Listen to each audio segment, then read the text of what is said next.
Augustus ay gumawa ng kautusan na dapat magpatala ang lahat ng mga bayan ng bansang nasasakupan niya. Ito ang kauna-unang census na naganap ng si Quirinius, ang gobernador ng lalawigan ng Syria. Kaya umuwi ang lahat ng tao sa sarili nilang bayan upang magpalista. Mula sa Nazareth, nasakop ng Galilea, pumunta si Jose sa Bethlehem, nasakop ng Judea, sa bayang sinilangan ni Haring David, dahil nagmula siya sa angkan ni David. Kasama niya sa pagpapalista ang magiging asawa niyang si Maria, na noon ay malapit ng manganak. At habang naroon sila sa Bethlehem, dumating ang oras ang panganganak ni Maria. Isinilang niya ang pangalan niya na isang lalaki. Binalot niya ng napin ang sanggol at inihiga sa sabsaban dahil walang lugar para sa kanila sa mga bahay paluluyan.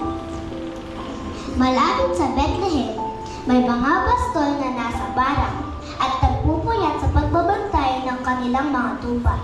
Biglang nagpakita sa kanila ang isang anghel ng Panginoon at nagdingdingning sa paligid nila at nakakasilaw sa liwanag ng Panginoon. Ganoon na lang ang pagkatakot nila.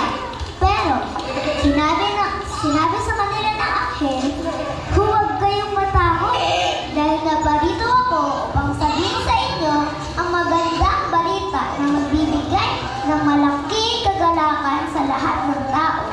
Sapagkat isinilang ngayon sa Bethlehem, sa bayan ni Haring David ang inyong tagapagligtas, ang Kristo na siyang Panginoon. Ito ang palatandaan upang makilala ninyo siya. Makikita ninyo ang sanggol na nababalot ng lampin at nakahiga sa isang sabsaban. Pagkatapos magsalita ng anghel, biglang nagpakita ang napakaraming anghel at sama-sama silang nagpuri sa Diyos.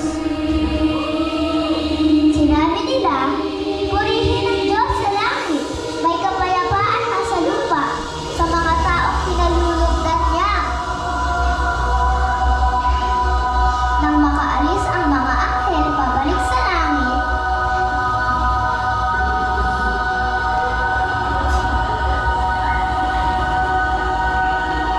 nag-usap-usap ang mga pastol.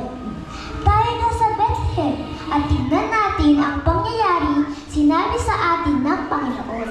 Kaya, nagmamadali silang pumunta sa Bethlehem at nakita sina Maria at Jose at ang sanggol na nakahiga sa sabsaban at isinalaysay nila ang